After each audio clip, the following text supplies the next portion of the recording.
Good afternoon. Thank you everyone for joining today's webinar. Our speaker this afternoon will be Oscar Yeh, Chief Operating Officer at Intrinsic Therapeutics. We are asking you please to hold all questions until the end, as everyone will be muted during the presentation. At this time, I'll turn it over to Oscar. Great, thank you very much, Erin, and it's a real pleasure to be able to speak with all of you today. My name is Oscar Yeh. I'm the Chief Operating Officer at Intrinsic. I'm in my 18th year with Intrinsic. I've primarily been involved with the company on the R&D side, but I also managed the clinical team when we were enrolling our pivotal study, and also heavily involved in our FDA PMA process. And again, it's a real pleasure to be speaking with you. Yeah, so as I mentioned, if I'm in my 18th year, then Intrinsic's certainly not a new company. Intrinsic's been around for a while. I think we probably spent the first half of our company's history really trying some different solutions to the clinical need we're going to discuss, and learning some hard lessons. But we persisted. We really believed that this clinical need needed a solution, and so we persisted. And came up with the solution that we're going to talk about this evening. You can see with that amount of time that there's just really been a real robust body of evidence that's been developed in support of Barricaid. You look at all the different things that we've been able to accomplish with our running our pivotal study. It took 4 years to enroll. It started out as a 2-year study. We decided to go all the way through 5 years, and that publication I just heard is supposed to be e-published later this week. So that's a huge accomplishment. Our FDA PMA approval during this presentation, I'll talk a little bit more about the PMA approval and just what that entails. It's a single bullet here, but I can tell you there's a ton of analyses, a ton of patient data that goes into getting that PMA approval. So we had some commercial activity outside the United States. So there's been over 8,500 implantations worldwide. Again, just a mountain of scientific evidence, over 65 peer-reviewed publications. And this is all under the umbrella of what we were able to garner under our PMA approval, which was a superiority claim against discectomy alone. And so we're one of the few devices that is indicated to really reduce reoperation and reherniations. So let's start by discussing the patient population a bit. I'm sure most of you are familiar with lumbar disc herniations, but I'll just describe that quickly now. We all have intervertebral discs between each of our vertebral bodies. And really their role is to permit motion between the vertebral bodies as well as to absorb energy. And its construct of the disc is quite like a car tire, if you will. So the disc consists of a outer ring, which we call the annulus, and so that's analogous to the tire. And within the annulus is the nucleus pulposus. And so that's the medium that is pressurized in order to help distribute and bear loads, much like the air within the tire. So once you have that air pressurized, the tire is able to perform its function in the exact same way. The nucleus contained within the annulus gets pressurized, and that allows it to bear a load and to permit motions. What happens during a disc herniation is that whether due to an eccentric motion, a repeated motion, or some sort of trauma, a tear develops in that outer ring, that annulus. And what happens is the nucleus is now able to escape. The nucleus can then touch your nerve roots, which causes a great deal of pain to the patient. Typically, that pain begins in the back. It radiates down through your buttocks, through the back of your legs, and people will experience different severities of those symptoms. By and large, the vast majority of symptomatic disc herniations actually resolve through conservative treatment. But for the roughly 10 to 20% that do not see improvement through conservative treatment, a surgical intervention is necessary, and the standard surgical intervention is a discectomy. So even despite the fact that the vast majority can resolve, Discectomy remains probably the most common spine procedure. You can see there nearly 500,000 procedures performed annually in the United States. And the chief complication of these discectomies, and the reason that these lumbar herniations can be so devastating from a socioeconomic perspective, is that reherniations can occur. So during a discectomy, the surgeon will access the disc. Usually they'll perform a laminectomy or a hemilaminectomy, get down to the disc, remove the nucleus that's come out of the disc. And there's really not much else the surgeon can do at this point.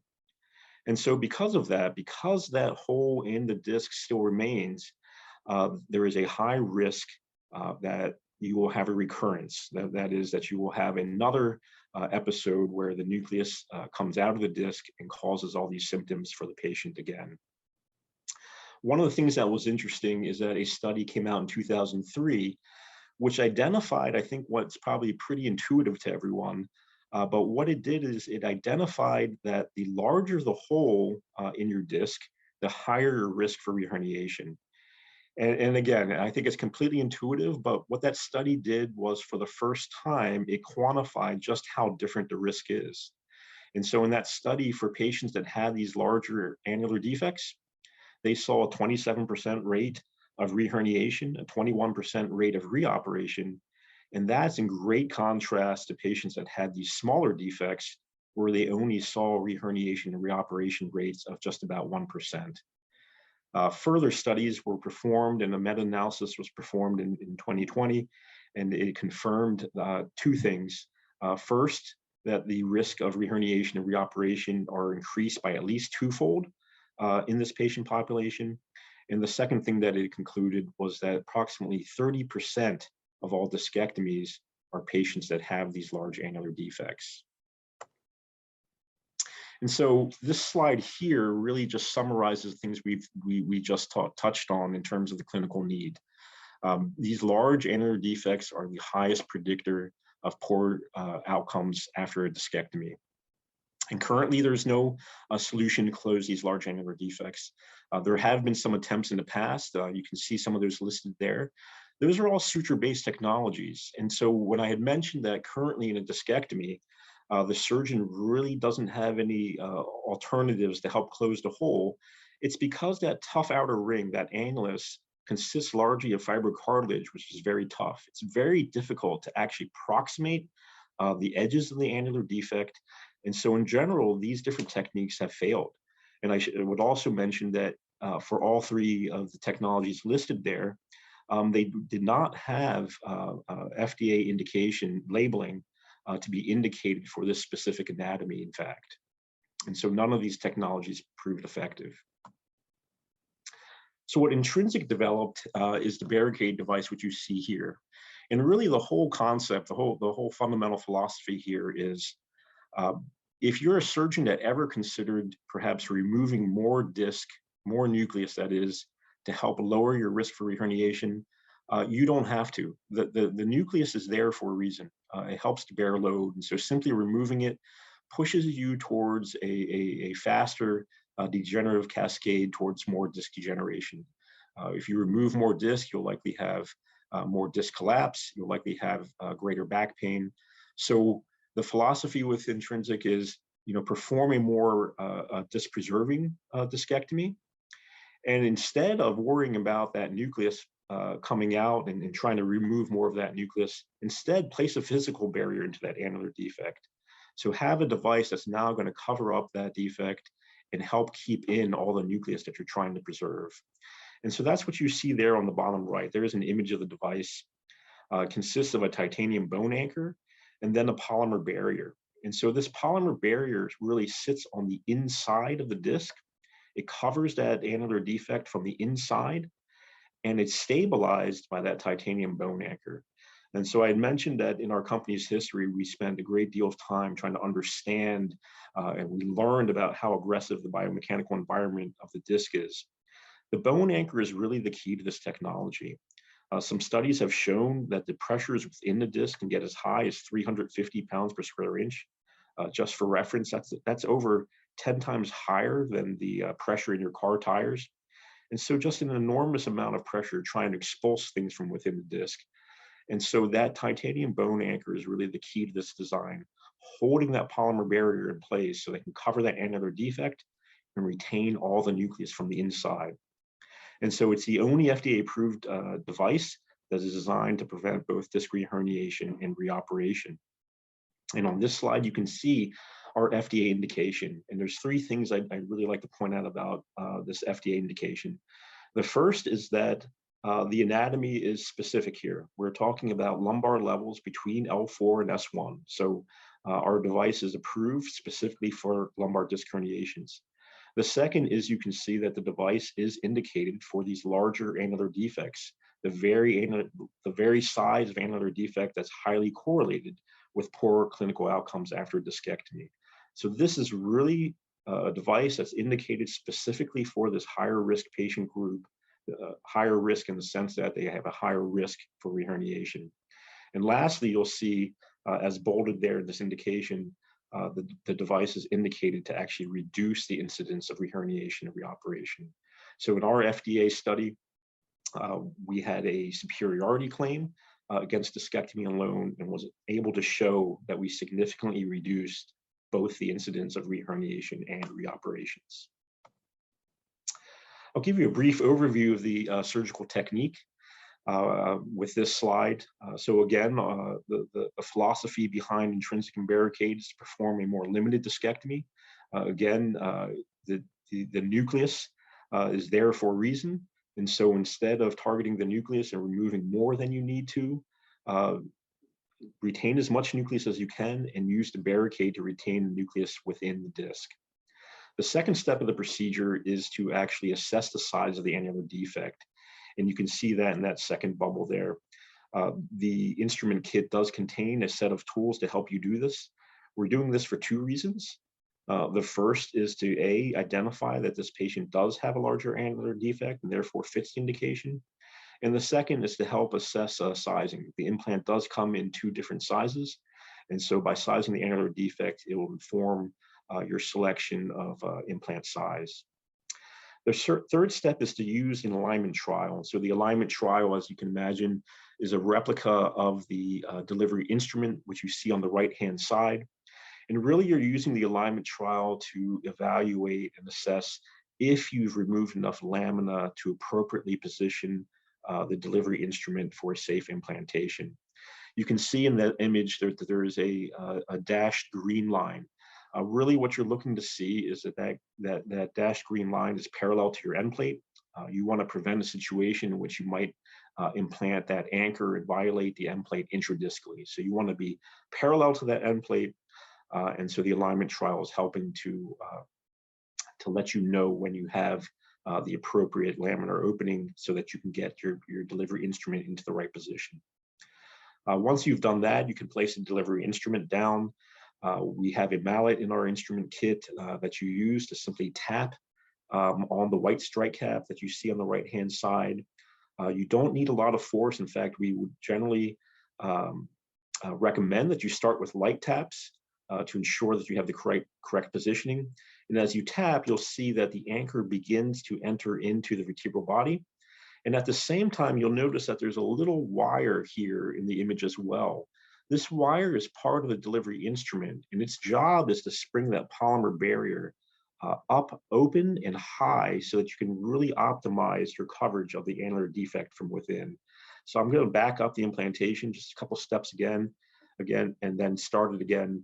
And so as you tap, your anchor is entering into the vertebral body. At the same time, that little nitinol wire is springing open the polymer barrier nice and high against the opposing end plate, so that when you're done, you'll see there's a little radiopaque marker inside the polymer barrier indicating where that polymer barrier is. You can see that's nice and high up against an opposing end plate, again, to ensure that you have nice coverage over the annular defect.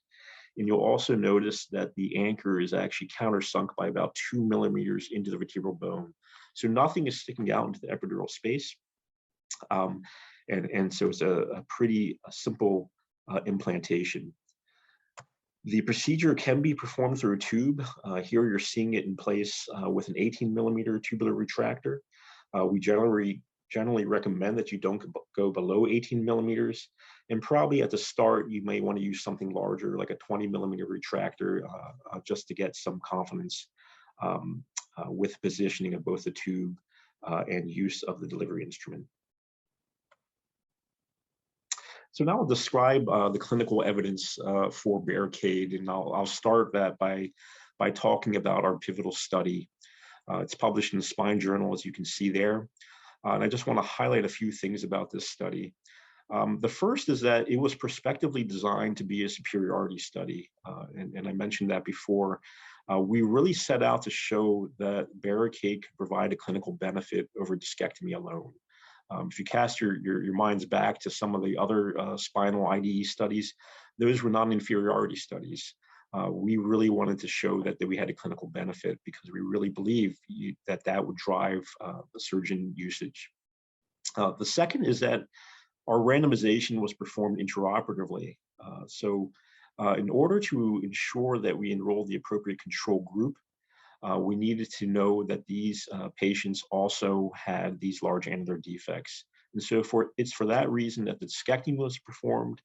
The size of that annular defect was also assessed, and only if it fit the indication would the randomization occur. So when we look at the data, the control group will be your discectomy only group, and those patients will also have these large annular defects. You can see that the endpoints were originally designed for 2 years. We also amended the protocol so that we can continue to collect that data all the way through 5 years, which was very interesting for us because what we discovered is that for the control group, sometimes that first reoperation wouldn't be the end of the story. They would go on to have another incident and require further surgical interventions as well. So we were able to collect that full cascade of events that happened after that first reherniation. All the data was overseen by a data safety monitoring board. And so these are the key results of the study.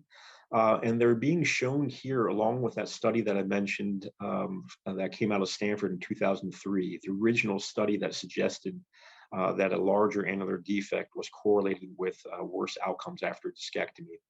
So you see that data in gray, and as I mentioned, for the patients that had these large annular defects, an over 27% reherniation rate and over 21% reoperation rate. And the first thing you'll notice is that those red bars, which is our discectomy only cohort from our randomized clinical trial, you'll see that they really confirm those results. In our control group, we saw a 25% reherniation rate, a 16% reoperation rate. And so we're really in great agreement with that original study coming out of Stanford. And then in those teal colored bars, you see the results for the device group, so for the Barricaid group. And you'll notice that the significant reduction in both reherniation and reoperation were observed, roughly halving those rates at the 2-year mark. One of the questions we're often answered is, okay, we understand your device is there to prevent reherniations, it's there to retain all that nucleus. And so it does that, it cuts down that reherniation rate, and consequently, it's able to cut down that reoperation rate. But if we do have to reoperate in these patients later on, is it more complicated?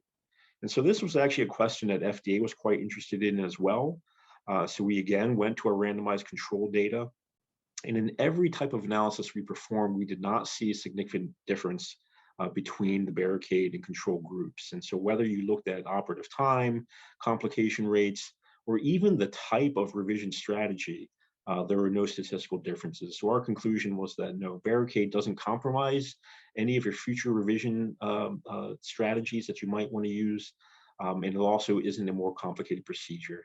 And you'll see there in those 2 x-rays examples of 2 different types of revision strategies. And you'll also notice that you don't have to completely remove the device in order to use these revision strategies.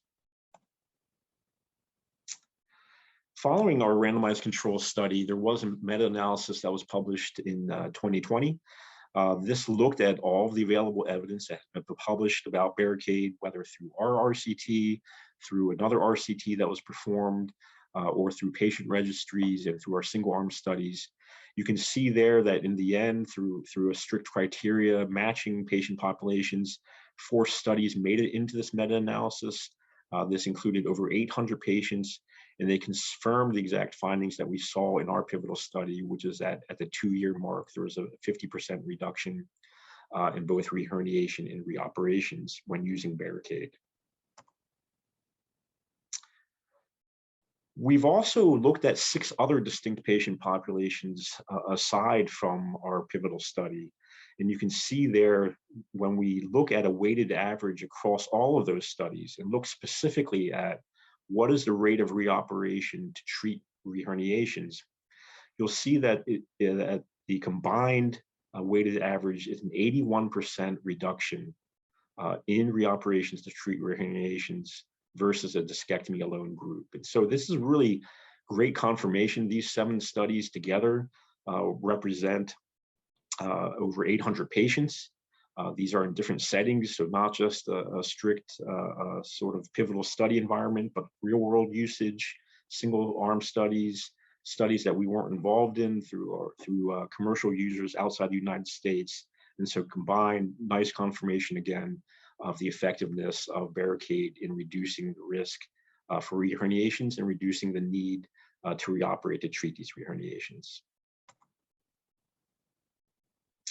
So all of this evidence together has been acknowledged through a number of different milestones for Intrinsic, beginning with the PMA approval, which looked at the data, during a PMA process. All of the clinical data is subject to FDA regulations. So our different sites were audited, Intrinsic was audited, and we needed to pass through those without major findings. During the PMA process as well, there are a lot of different subpopulation analyses that are requested. So you're looking at site variability, making sure that no site is dominating the results. The question of financial disclosures also comes up. And so any surgeons that have any consulting monies with the company are evaluated, and they look at the results against the amount of consulting monies received. And so just a rigorous amount effort is put into evaluating the clinical data, and we were able to gain that PMA approval, which demonstrates that the benefits outweigh the risks, and that the device is no longer investigational for the indication that was submitted for. There was also great acknowledgement in the form of health technology assessments performed by both ECRI and by Hayes. Both of those were published in 2020 and 2021 respectively. There's been great acknowledgement from the societies. And so ISASS published their support for the use of Barricaid in this patient indication. That guidance was published in 2019. CMS also awarded a C code based on all of this robust clinical evidence that was effective in 2020.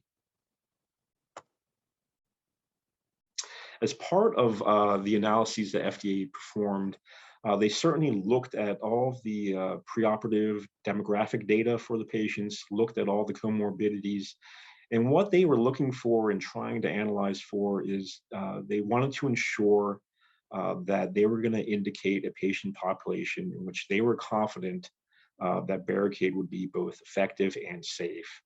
And so you'll see that our primary screening criteria listed above, between L4 and S1, MRI confirmation of neural compression, the disc height condition, the BMI, as well as the intraoperative confirmation that the annular defect was a large annular defect.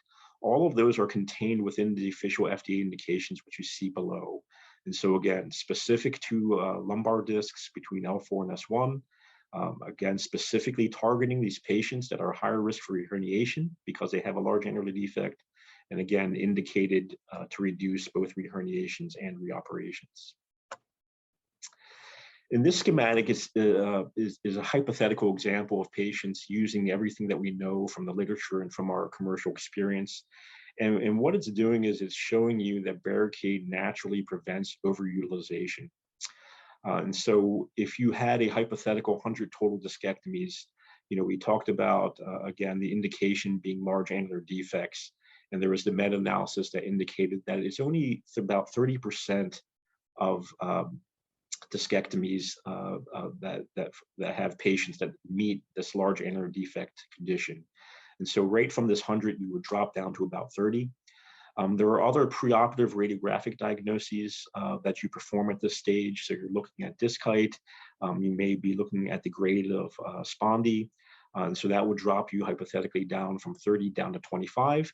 And then there's the intraoperative criteria that you would only see when you're down at the site of the disc. And so these might be defects that are even wider than what we're indicated for. These might be extraforaminal type of herniations that Barricaid cannot treat. And so you would then go from 25 down to 19. So definitely the Barricaid procedure, our patient selection, our inclusion-exclusion criteria, all combined to naturally prevent any potential for overutilization. Intrinsic will not allow interventional radiologists or pain medicine physicians to implant the Barricaid. Really to perform a lumbar discectomy procedure, you need to be a neurosurgeon or orthopedic spine surgeon.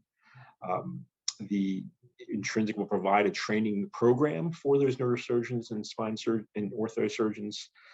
That training program was submitted to FDA, so they had reviewed that as part of the PMA. And in addition to that, Intrinsic will provide a certified clinical trainer to actually proctor those first 10 procedures. Everything that we learned from our randomized control study indicated that surgeons tend to get very comfortable after about 3 procedures, but all the same, Intrinsic intends to be at the first 10 procedures to ensure that the surgeon doesn't have any questions, to ensure that these procedures are performed safely, and to really emphasize the key steps of the implantation procedure. And so this slide is really meant to be a summary of everything we've talked about. There's a robust amount of clinical evidence that really underscores both the effectiveness and safety of Barricaid. You saw the over 65 publications that have been published already, the meta-analyses that have also been published. As I mentioned, our original pivotal study was originally intended to be a 2-year study. We had amended the protocol to continue to collect data all the way through 5 years. And so we now have 5-year data that has been accepted for publication. In fact, should be e-published later this week. So that's available now, just giving you long-term data that again supports that significant reduction in both reherniations and reoperations, and also supports the safety of the device. We've also seen great societal support from ISASS, who published their guidance to use Barricaid. And we also haven't discussed this in detail, but cost-effective analyses were also performed and published. And their conclusion was economic dominance. So essentially, this means that Barricaid can both improve the net health outcomes while at the same time lowering costs. And so from that perspective, most health economists would consider that to be a dominant device, and therefore a very simple and easy decision to want to reimburse that type of device. And so with that, I'll conclude this presentation and invite any questions. Thank you.